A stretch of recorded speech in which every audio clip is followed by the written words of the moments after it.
Hello there, Internet. Liam Montier here, and I'm just going to answer some questions that you guys have submitted on the Facebook page for Kmart Magic. There's only a couple to get through, so it won't take too long. The first one, I've got them on my phone here. Jim Brown, what is your go-to trick or EDC when you are out and about for lay people? Uh, so I don't have a regular sort of trick. Well, there's one which I'll tell you about, but there's only sort of one that I've done for absolutely years that always goes with me, and that's more for convenience than anything. But generally, because I'm not performing for a living anymore, I am all about the new tricks. I love learning and showing new tricks. So I don't have the same thing on me all the time. It's normally tricks that I'm thinking about releasing or tricks that I'm thinking about buying the rights to. Um, and often one deck tricks, like tricks where you have one gaff deck that only does one thing. I will often take something like that, like slob or something like that, just to do one trick at a place. But yeah, so there's actually two that I have been carrying quite regularly. So the newest one is a Steve Ledley trick, Steve from Facebook, as you guys might know, called Inktuitive. And the reason I put it out through Kmart Magic just because I really love the trick, and we got to produce it so it looks a bit cooler. But the reason I love that is it's just two business cards. So my wallet, which I don't have to hand, but it's just like a credit card holder. It just holds like 4 or 5 credit cards. But Inktuitive fits in there as well. It's just two business cards that you slip out and, off you go. So that's been in my wallet for probably a year or two, and I've done that a fair bit. And the other one, the only trick that I've done like sort of regularly for sort of well over a decade, is one which you can probably still pick up pretty cheap actually. It was a Bill Goldman trick called Mental Yarn, and it's just a brilliant trick. It's a mentalism routine with 2 lists, and spectators think of items. The routine I have, if you've got Mental Yarn or you're interested in picking it up, is a great routine as written. But if you can do it for 2 people at the same time, you have one of them think of an odd number and one of them think of an even number, then they think of the items off the lists. And you justify that by saying, I don't want you both to think of the same number. Then you can reveal just 2 thought of items from the lists.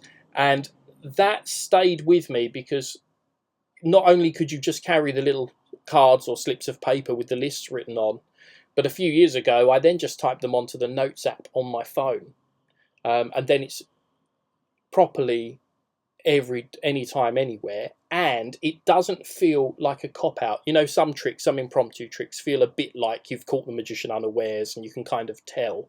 Whereas Mental Yarn, I don't know. I mean, half of it's because it's a brilliant trick, and the other half is because I've been doing it for a decade. But it plays like a proper feature trick, with 2 people, thinking of objects off these lists, and you just reveal them both with no questions.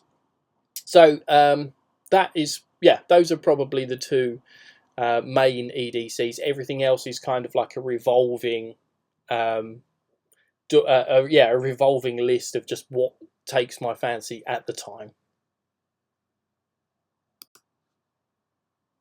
Okay, question number 2 is from Russ. Hi Liam, what's your top 2 or 3 self-working or minimal sleights close-up effects for walk around? That's a very good question. I don't really do much walk around now. I'm not a performer for a living, as I've said before. So I don't, when I'm performing tricks for laymen, it's normally at a table. Normally when I'm sat with them eating or drinking or something like that. So walk around is more challenging. The ones I used to do, and I suppose if I had a gig tomorrow, like a walk around gig tomorrow, a couple that spring to mind instantly would be one of the Steve Cook tricks, either Psycho Dice, which is a trick with 3 little dice, or the Gamble, which is the same principle but expanded a bit using 4 different chips. And that you would need a surface that you could place something on, so it's not entirely in the hands, but you can always find something or put it in their hand, or you find some sort of workaround. So I would do that. And the other trick that springs to mind that I did for years, and it's a really simple trick, and lots of magicians kind of, don't think of it as a really brilliant trick, but laymen do, and it's fooled a lot of magicians as well, is a trick called What a Turn Up, which is a trick from the 50s or 60s that Kmart used to market, and Harry Barron did the original write-up years and years ago. And it's a packet trick that is entirely in the hands. You bring out a little packet of like 10, 12 cards, half the spectator gets half, you get half. You shuffle them up behind your backs. You take out a card each and swap them, and then bring them out, and you've swapped the same 2 cards, and then the rest are all different. And it's all examinable, it's all self-working, it's super easy, and it was just one of those tricks that's really practical because everything is in the hands, everything's examinable, everything's clean, just one of those tricks that's just really brilliant. But I think, overlooked by a lot of magicians because it doesn't have it's not going to win you FISM perhaps, but it was just, it's just a really great trick. And I've played with tons of versions, and I've done it with ESP cards and tarot cards and photos and all kinds of stuff over the years, but the original is still brilliant and maybe even the best. So I hope that helps. If I was, other things to learn, if you're doing walk around, I don't know about easy, but I think some version of the old rope tricks, would be really cool to learn as well. I learned 3 ropes and a baby years ago, which was Richard Sanders' routine. Later on released as Fibre Optics, and I used to do a version of that. I learnt it originally for stage, but it's really great for close up and walk around as well. I did it walk around quite a bit. Something along those lines. It feels really old-fashioned, sort of recommending rope magic, but the truth is that it's just really great. It's visual, it's packed small. Most of it's pretty easy to do. So that you heard it here first. Rope magic might be making a comeback. And finally, question 3 from David Anderson. It says, "Hi Liam." Hi David. It says, "What is your favourite card force, card control, top and bottom, and double life?" It says, which I assume is a typo. Or I hope so, because I'm not exciting enough to tell you about double life. I don't have one, but a double lift I could probably tell you about. So, favourites. So a favourite force. I think I do have a favourite force actually, but I think it kind of depends on what your context is. So for like a trick where the force is the whole thing, in like you're going to choose a card and it's going to later match a prediction, you need something that's got lots of agency in it, lots of freedom for for the spectators to change their mind or to get involved, something with a longer process. So with that sort of criteria in mind, my favourite force, and one of the most deceptive I think, is the Cole Fulves Gemini Twins procedure, where they deal through a deck, they stop whenever they want, they put something in like a marker, and then next to the marker is the card you're trying to force. This works because it's just got so many degrees of freedom. They start with what they think is a mixed deck, although actually if the deck wasn't shuffled it wouldn't matter, it wouldn't change the deceptiveness of the force. They deal through, they can stop any time, you can say do you want to deal more, do you want to take some back, there's lots of decisions that they make within the force itself, and I think all of that really, really helps to make it convincing. And it's a principle that I've used like one of the first tricks I ever bought was the kick from Kmart Magic when Morley Budden owned it. That would have been sort of the mid to late 90s, and I've used it ever since then, and I've never had a layman catch it. If a magician hasn't seen the principle before, it will fool them as well. So I think that's my favourite force. I always feel a little bit clever and sneaky doing it because it's so simple, but you feel like you get away with something, and that's a great feeling. In other contexts, it's different. I think the cross-cut force is hugely underrated by magicians because we learn it really early on. we don't really think much of it, but actually, like, you know, having a spectator cut the deck and then coming back to it and going, so you cut here, and showing the card is really deceptive, and that's a lot faster. So in another context, let's say you were going to force a card to do like a torn and restored card, and you just wanted to force the duplicate on them, I wouldn't use the Gemini twins for that, because although it's free feeling, it just seems pointless. Like, if I'm going to, you know, if I want to grab a card so I can rip it up and restore it, the degrees of freedom don't matter and don't make sense in that context. So for something like that, where speed is more important because something else is happening to the selection that is magic, and the, you know, them actually choosing that specific card is not the effect is yet to come, then I would do the crosscut force, either on the table, or John Bannon actually published a version in the hands, and I think it's on a lot of his DVDs as well, where he kind of does the same force but with a swing cut, and just holds the packet separate, talks for a moment, and then comes back to it. So that would be my favourite forces, depending on your context. Controls, let's change the camera over quickly and talk through the control options. So for favourite controls, to the top and bottom, what I used to do, and this is sort of lazy mode, is just a double undercut and then a riffle shuffle. And I use this for years. I think loads of people do. You know, you just kind of take the card back, you do your double undercut, you do your riffle shuffle, and then your card has been controlled to the top. That's what I used to do for years. But what I do now is I kind of decided that any sort of technique that I was going to use should try and look as much like the spectator's techniques as possible, because then you're just not fighting against an assumption. You know, like if I put a card in and did a control like this, and the card goes in, and then we do this, and then it's here, it's not as baffling as if the card goes in and then I do a shuffle that they recognise and the card is still there. The second feels much more deceptive to me. So to control a card to the top, I would now do what's called the Mahatma Shuffle. I'm going to show you it. I won't teach it here because I don't know how private these Facebook group things are, but you can look up the Mahatma Shuffle. And I'll also give you some great advice that Dave Solomon gave on one of his DVDs as well, that we shot with Big Blind Media. Is take the card back. When you put it in, I mean, you can put it in from a spread if you want the spectator to return it or whatever. You keep your break above it. And the great advice I got from Dave Solomon was to not control the card right there and then. Have the card returned and then relax. I'm still holding my break, so I know where the card is. Then you can talk about the presentation, about what's going to happen. Do you remember your card? And they have just seen the card go back in and you not do anything. And nothing is more convincing than that the card is lost than you not, you know, actively trying to find it straight away.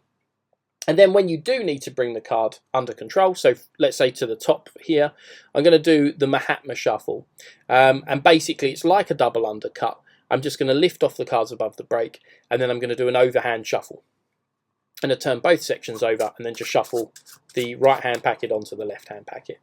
This I think looks great, and the reason is I can do it without looking at my hands, I can do it without concentrating, so I can still engage in conversation like a normal human being, and it controls the card to the top. And it looks like a shuffle that they would do, because they're going to see this, and they're going to see all the cards actually being shuffled, which is really cool. So that's my sort of go-to control to get the card to the top. If it needs to be on the bottom, I tend to do the same control to bring it to the top, and then when I talk again, I then just run that one card to the bottom and then shuffle the rest on. I used to do an old Stephen Tucker line about I've shuffled the faces of the cards, so now I'll shuffle the backs. I've kind of grown out of that now, so I just kind of turn it face down, talk a bit more, and then run it to the bottom like that. So those are the controls that I use the most. The other one, it might be a lift shuffle, which is basically the same sort of thing. The card goes in, you shuffle off, you have the spectator drop the card in there, and then again you just overhand shuffle and it brings the card to the top. So those are the controls that I really love because they look like how a spectator would handle a pack of cards, which I think is really good. And the last thing you asked about was the double lift. Again, kind of the context depends on what you're doing, but I'll show you my sort of generic double lift. And this is not easy to learn, but I would recommend learning it. I think that's basically true of all double lifts. Like, the double lift is a difficult move, and we learn about it early and we think it's a simple move because conceptually it's simple. You're going to pick up 2 cards as one. But actually, if you think about the last time you were fooled by a double lift, once you knew what the principle was, you know, they kind of get pretty easy to spot. So, and that can be for lots of reasons. It can be the get ready, so you can see that people are getting ready, getting a break underneath the amount of cards they need, and then sort of just the handling being different from a single card to a double. With all that in mind, this is what I would do if I had a deck of cards in my hand and I had to do a double lift. I'll show you performance first of all. So I take my card, I've got my 9 of spades, I'm going to stick it into the middle of the deck, and, you know, little click and up it jumps. So that's what it would look like, and that's starting from scratch. So what I'm doing there is I'm going to use a pinky count. This is a really knacky move. It's not difficult, but it takes time to kind of get the knack for it, to get a break underneath the top 2. And the reason I do that is it's basically invisible. Let's see if can I show you that from my camera? Probably not. Oh yeah, maybe from there. My little finger just riffles off 2 cards so that I have a break. And what that means is I'm not having to push cards over and square them up, or reach over and, you know, lift up 2 with my thumb or anything like that. I can do it while I'm talking. I get my break underneath 2. And then, yeah, I'm just going to grab the card. Sometimes I let it flick off my thumb if I'm feeling a bit frisky. But it doesn't really matter either way. And then I flip the double face up. But I do this Darryl thing, which I thought was really cool. If you let the card fall flush, you've then got the problem of you have to hold a break again, or re-establish a break, and then you can't spread over because you're going to reveal the one underneath. So you need to misdirect from it, or, you know, riffle up the back, or do your pinky count again. But years ago, on one of his VHS tapes, there was a set that Darryl had, a red set that had about 9 VHS tapes and went through all these moves. One of the bits was for the double lift, and he basically, I thought this was genius. He turns the double over, up jogged a bit, so there's a little bit of the deck here. And then as he squares it in with his forefinger, he pulls down with his forefinger. And then, can I show you this? Yeah. So as I pull down with my forefinger, you'll see that the double sort of buckles. And as I square up then, I can get a break straight underneath it. So I don't have to worry then about re-establishing a break. I've already got it without having to turn it over and maintain a break, or square it or grip it weird. So it looks like I flip the thing face up, I've really got my break, and then I can flip it face down again, and we're off. You know, in it goes, jumps up to the top, etc., etc. So yeah, that's my favourite double lift, or definitely the one I find myself using the most. Again, I think it's kind of like a trade-off. You want something that doesn't look too flourishy, but you want something that's definitely going to work. And look, I don't think laymen really ever have to turn over the top card of a deck. So you don't, or they wouldn't do that in a consistent way. So it more just has to look like you are just naturally doing that in a way that, again, is recognisable. Yeah, so those are my favourite versions of those moves. I hope this had some value. And if you guys have other questions, maybe we'll do this again if you have more questions. And if not, obviously we won't. But yeah, thank you for checking out the answers. Thank you so much for partaking in the group and contributing and reading. I've really enjoyed having the Facebook group, actually. I feel like we're making quite a nice little corner of the internet. And if there's something the internet needs, it is more nice corners. So thank you for your help with that as well. Much love, and I'll see you next time.